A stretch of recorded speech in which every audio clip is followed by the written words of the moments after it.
الحمد للہ وحدہ والصلاة والسلام علی من لا نبی بعد اما بعد۔ پروردگار عالمین جب کسی عبد پر سر یختص برحمتہ من یشاء عیاں فرماتا ہے تو اسے صاحب جوامع الکلم، افصاح الخلائق، تاجدار نطق و مقال صلی اللہ علیہ وآلہ وسلم کی تمدیح و توصیف کے شرف و اعزاز سے نوازتا ہے۔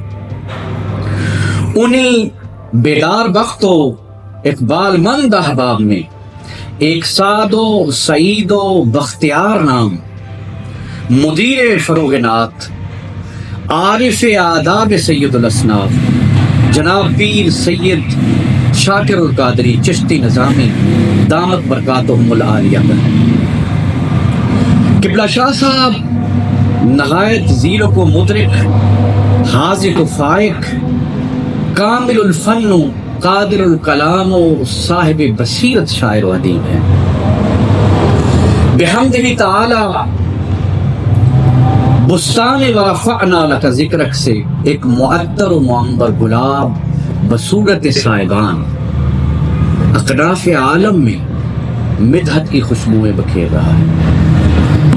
بلا شبہ عالم عامر سے تراوش کردہ مضامین حقیقی معنوں میں مدح میر دارین صلی اللہ علیہ وآلہ وسلم کے حقیقی آئینہ دار ہوا کرتے ہیں۔ حضرت شاکر القادری زیدہ مجدہ کہ چمن زار تکلم میں شبنم لمعانی دکھائی دیتی ہے۔ ایسا کلام کلزم قلب کے عمق سے جنم لیتا ہے اور جذبات و تخیل کی امواج پر اچھلتا ہوا ساحل لب پر گوہر نایاب اڑیلتا ہے۔ کلام صاحبان حکمت و معزت، حقائق کے اسرار و غوامض اور جودت و ذکاوت کے جواہر بکثرت بکھیرتا ہے۔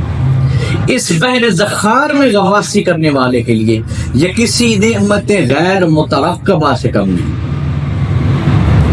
فنی اعتبار سے کلام صاحبان ندرت آمیز و نظارت آہنگ ہے۔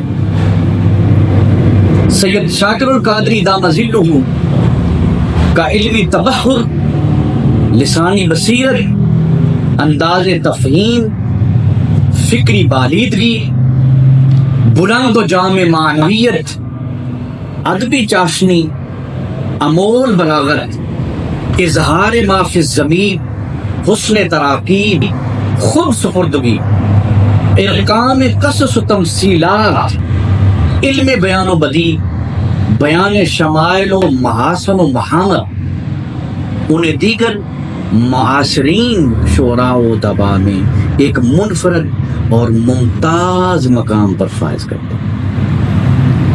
پروردگار عالمین سے طفیل سید المرسلین صلی اللہ علیہ وآلہ وسلم التجا ہے کہ وہ حضرت شاکر القادری دام ظلہ کہ ایمان، عزت، صحت، عمر اور رزق سخن میں مزید برکت عطا فرمائے۔